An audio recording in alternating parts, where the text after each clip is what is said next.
Question number 42 बोलता for which value of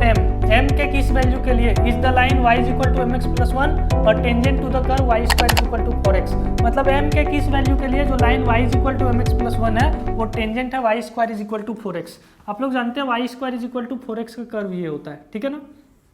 तो ये y square is equal to 4x हो गया और यहाँ पे पूछ रहा y is equal to mx plus 1 कोई भी एक लाइन दिया हुआ है। तो y is equal to mx plus 1 suppose ये कोई लाइन दिया हुआ है, ठीक है ना। तो ये इसका टेंजेंट कब होगा, तो इसके लिए आप दो काम कर सकते हैं। दो काम क्या कर सकते हैं कि ये जो y square is equal to 4x दिया हुआ है इसका आप स्लोप ऑफ टेंजेंट निकाल लीजिए। इसका जो स्लोप ऑफ टेंजेंट निकलेगा, कहने का मतलब dy बाई dx का वैल्यू जो निकलेगा उसको इसके स्लोप ऑफ टेंजेंट के बराबर कर दीजिएगा तो आपका निकल जाएगा। लेकिन प्रॉब्लम ये है ना कि इसका स्लोप ऑफ टेंजेंट तो खुद m के रिस्पेक्ट में, अब m का वैल्यू यहाँ पे dy बाई dx निकालिएगा तो x और y के रिस्पेक्ट में आएगा, तो यहाँ आप नहीं निकाल पाइएगा। उस केस में क्या करना पड़ेगा कि ये लाइन एक कंडीशन से और भी तो है, अगर ये इसका टेंजेंट है इसका मतलब ये कर्व और ये लाइन के बीच में एक कॉमन पॉइंट आ रहा है, वो कॉमन पॉइंट सपोज ये है, इसका कोऑर्डिनेट्स निकाल दीजिए। इसका मतलब ये लाइन और ये जो कर्व है ये दोनों का जो कॉमन पॉइंट होगा, मतलब ये दोनों का वैल्यू सब्स्टिट्यूट कर देंगे तो वहां से हमको कोऑर्डिनेट्स मिलेगा और वही कोऑर्डिनेट्स निकल जाएगा तो m के रिलेशंस निकल जाएंगे। चलिए देखते हैं। इसका मतलब ये जो y is equal to mx plus 1 है इसको हम लोग यहाँ पे सब्स्टिट्यूट कर देंगे तो हमको वो पॉइंट मिल जाएगा और वहां से m के रिस्पेक्ट में निकल जाएगा। तो देखिए क्या दिया हुआ, एक लाइन दिया हुआ आपको y is equal to mx plus 1 और दूसरा कर्व दिया हुआ y square is equal to 4x। y के जगह पे रख दीजिए आप mx प्लस 1 का whole square is equal to 4x। इसका मतलब हो जाएगा ये प्लस b का whole square m square x square plus 1 plus 2mx is equal to 4x। यहाँ पे हम लोग लिख रहे हैं 4x। अब देखिए इसको कैसे सॉल्व करते हैं। ये हो जाएगा m square x square plus x को कॉमन लीजिए तो ये हो जाएगा 2m minus 4 plus 1 is equal to 0। क्या किया कि 4x को लेफ्ट हैंड साइड में ले आइएगा तो माइनस 4x हो जाएगा और 2m मतलब x कॉमन लीजिएगा तो बचेगा 2m माइनस 4। अब 2 भी कॉमन ले सकते हैं, ऐसा कोई दिक्कत नहीं है। अब जब 2 कॉमन लीजिएगा तो बचेगा m minus 2 plus 1 is equal to 0। अब देखिए ये क्वाड्रेटिक इक्वेशंस है। अब आप लोग क्वाड्रेटिक इक्वेशंस के कंडीशंस पढ़ चुके हैं। क्वाड्रेटिक इक्वेशंस है तो इसका दो रूट्स निकल सकते हैं मैक्सिमम रूट्स की बात करें तो ये जो मैक्सिमम रूट्स इसके दो निकलेंगे, मतलब हम लोग रियल रूट्स की बात करें, इमेजिनरी रूट्स भी दो होते हैं तो उसको हम लोग फिर जो है वो रियल रूट्स में ना काउंट करके इमेजिनरी काउंट्स करते हैं। तो मैक्सिमम रियल रूट्स जो है वो 2 होंगे और रियल रूट्स होने के लिए क्या होना पड़ेगा कि जो डिस्क्रिमिनेंट है वो ग्रेटर देन इक्वल टू 0 होना पड़ेगा। तो अब हम लोग उसी को यहाँ पे यूज कर लेते हैं तो पता चल जाएगा। और d इज इक्वल टू क्या होता है तो b square minus 4ac should be greater than equal to 0। और देखिए b का वैल्यू क्या है 2 into m minus 2 into m minus 2, ये हो गया b। तो b स्क्वायर का वैल्यू जो है वो minus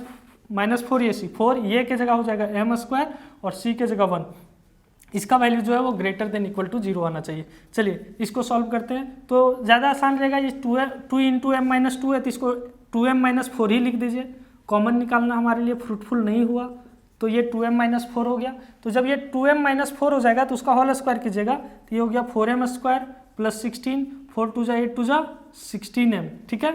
minus 4m square should be greater than equal to 0। 4m square cancel हो जाएगा तो ये देखिए क्या हो गया 16 minus 16m greater than equal to 0। तो यहाँ से आप देख सकते हैं कि 16m को राइट हैंड साइड ले जाइएगा तो ये हो जाएगा 16m less than equal to 16, ठीक है। इनइक्वालिटी सॉल्व करने आप 11th में सीखे होंगे काफ़ी बढ़िया से। माइनस 16m को ही राइट साइड में ले जाइए तो फिर माइनस साइन गुना करके आपको इनइक्वालिटी चेंज करने का जरूरत नहीं पड़ेगा। आप यहाँ पे ये स्किप कर सकते हैं। तो यहाँ से देखिए m का वैल्यू आ जाएगा लेस देन इक्वल टू 1,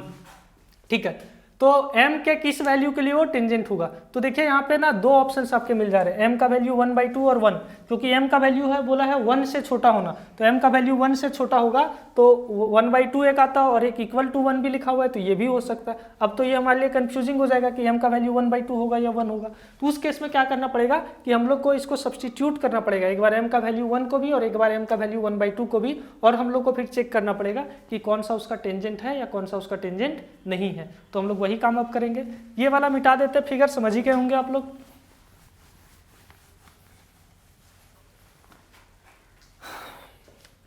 देखिए m का वैल्यू 1 रखिए तो ये हो जाएगा y is equal to x plus 1, ठीक है। और m का वैल्यू हम लोग 1/2 भी एक बार रख करके चेक करेंगे क्योंकि लेस देन टू 1 बोला है। तो y का वैल्यू जब हम लोग x प्लस 1 लेंगे, ठीक है, तो यहाँ पे क्या हो जाएगा कि ये जो y is equal to x plus 1 है ये इसको सेटिस्फाइड करना चाहिए, यानी कि y square is equal to 4x है तो यहाँ पे क्या हो जाएगा,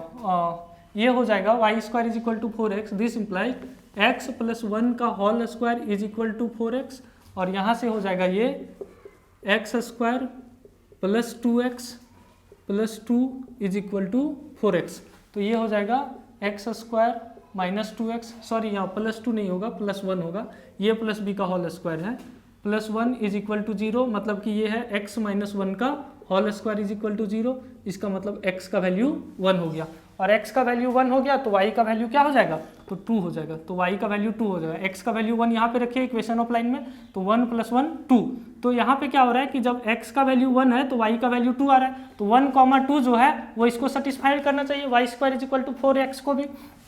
तो देखिए y square is equal to 4x है, तो यहाँ पे y के जगह पे आप 2 रखिए, तो 2 का होल स्क्वायर 4 हो गया, is equal to 4 into 1 is equal to, तो यहाँ पे आप देख सकते हैं कि 4 इज इक्वल टू 4 हो गया, मतलब m का वैल्यू 1 जो है वो सेटिस्फाइड कर रहा है, तो आप डायरेक्टली यहाँ पे बोल सकते हैं कि m का वैल्यू 1 होगा, दूसरा फिर आपको चेक करने की जरूरत नहीं पड़ेगा, अगर उसके बावजूद भी आप चेक करना चाहते हैं तो कर सकते हैं। देखिए m का वैल्यू अगर 1/2 लीजिएगा तो इक्वेशन ऑफ लाइन क्या हो जाएगा, y is equal to mx plus 1, तो m के जगह हो जाएगा 1/2x प्लस 1, यानी कि ये अब यहाँ पे y का वैल्यू आ गया, और दूसरा जो कर्व है वो है y square is equal to 4x, तो y के जगह पे आप रख दीजिए कितना 1/2x प्लस 1 का whole square is equal to 4x, इसका मतलब हो जाएगा x square by 4 plus 1 plus x is equal to 4x, मतलब कि x स्क्वायर बाई 4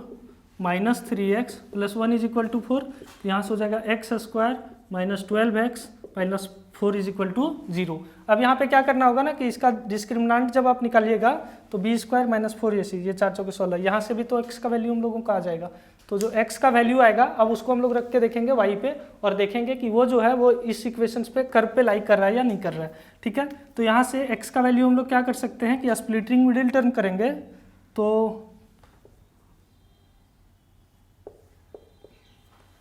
2 2 जा 4,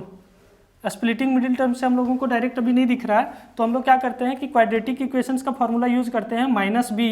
plus minus root under B square, तो 12 का स्क्वायर हो जाएगा 144 minus 4ac divided by 2a, मतलब x का वैल्यू रूट में आएगा, 2a मतलब 2 इंटू 1 हो जाएगा, तो x का वैल्यू हो जाएगा 12 प्लस माइनस 14 में 6 गया तो 8, और 13 में से 1 गया तो 12, 128/2, ठीक है। यहाँ 4 कॉमन निकाला जा सकता है, 4 होगा, 4 3 12 4 दूनी 8, 4 निकाल करके 2 से भागा दे देंगे, तो 2 से भागा दीजिएगा तो ये हो जाएगा 6 प्लस माइनस, यहाँ से 4 निकाल दिए हुए थे कॉमन, तो बचेगा 32, ठीक है। यानी कि इसको भी अगर हम लोग सॉल्व करें तो ये हो जाएगा 4√2, तो एक बार लेंगे 6 प्लस 4√2 और एक बार लेंगे 6 माइनस 4√2, x का वैल्यू 6 प्लस 4√2 यहाँ पे रख के देखिए, और तो y का वैल्यू आ जाएगा। अगर हम लोग सपोज x का वैल्यू 6 प्लस 4√2 लेते हैं तो यहाँ से y का वैल्यू हो जाएगा, क्या हो जाएगा, यहाँ से y का वैल्यू निकलेगा, यहाँ से ये वाला जो कंडीशन है 1/2x प्लस 1, तो ये हो जाएगा 1/2 इंटू 6 प्लस 4√2 प्लस 1, इसका मतलब हो गया y का वैल्यू हो जाएगा 2 3 जा 6, यहाँ से 3 बचेगा, 3 प्लस 2√2। अब हम लोग को चेक करना है कि ये y square is equal to 4x जो है उसमें सेटिस्फाइड कर रहा है या नहीं कर रहा है, तो y का वैल्यू कितना आया 3 प्लस 2√2, इसका वैल्यू जो है वो 4x के बराबर सेटिस्फाइड कर रहा है या नहीं कर रहा है, ठीक है। और 4x का मतलब 4 इंटू 6 प्लस 4√2, तो यहाँ पे क्या हो जाएगा 3 का स्क्वायर 9, 2 2 जा 4 2 जा 8 प्लस 3 2 जा 6 2 जा 12√2 इज इक्वल टू, यहाँ पे आना चाहिए 6 4 जा 24 प्लस 4 4 जा 16√2।